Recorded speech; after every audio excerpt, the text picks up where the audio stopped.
Tennyson and his friend discovered the garden after their river vanished, sensing a profound loneliness in the air. They pushed through overgrown trees, eventually emerging before a tremendous chasm that split the ground before them. Across the abyss, perched on a jutting spur of rock, stood the last fragment of a colossal ruin. Reaching the ruin, Tennyson dug through the rubble while his friend watched the churning spray far below. Tennyson suddenly shouted, having unearthed a crumpled, water-damaged book from beneath the heavy fallen stones. His friend took the strange manuscript, feeling a sense of dread while holding the forgotten, handwritten story. The old recluse sat reading in his study while his loyal dog Pepper slept peacefully near his feet. Suddenly the candle flames burned with a ghastly green light before sinking into a deep, bloody crimson. The recluse felt a profound fear as Pepper whimpered and cowered beneath his dressing gown for protection. A strange glow then grew from the far wall, which seemed to melt into a vast, desolate plain.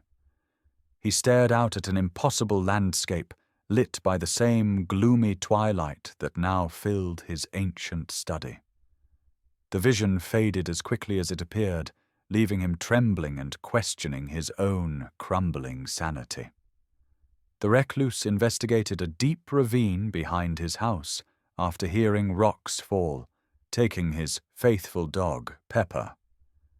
While exploring the dark bottom near a sluggish stream, a loud, half-human squeal echoed from the high cliffs.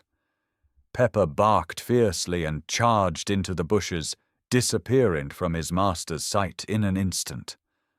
A horrible yell of agony was followed by Pepper's own howl of pain as the dog retreated, bleeding badly. The recluse then saw a livid white creature with a swine-like face disappearing quickly into the thick undergrowth. He knew that the thing he had glimpsed was not any normal animal of this strange, desolate world. An immense dust cloud erupted from the pit, signaling a landslide that unleashed the horde of foul creatures. The recluse watched in horror as dozens of grotesque swine-things scrambled up from the chasm's dark depths.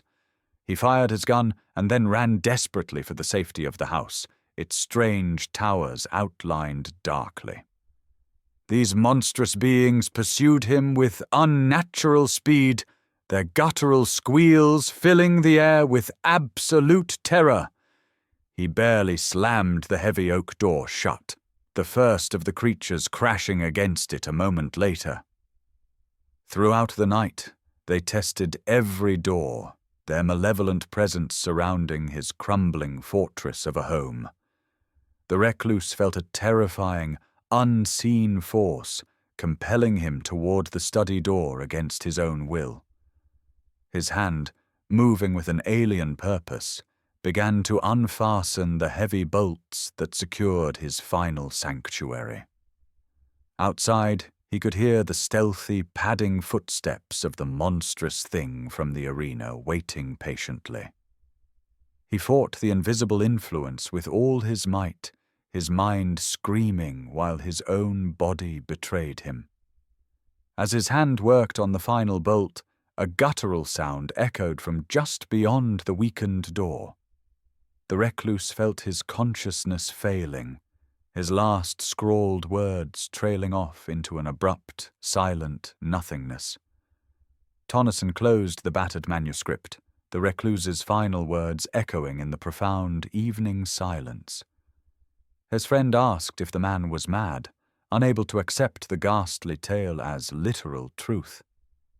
Tennyson looked towards the desolate Irish landscape, the memory of the ruins still fresh in his mind. He stated with unnerving certainty that the writer was not mad, a conviction that deeply unsettled his companion. They packed their belongings without another word, both knowing they would never return to this haunted, lonely place. The chilling story left an indelible mark, a dark memory that would linger for their entire lives.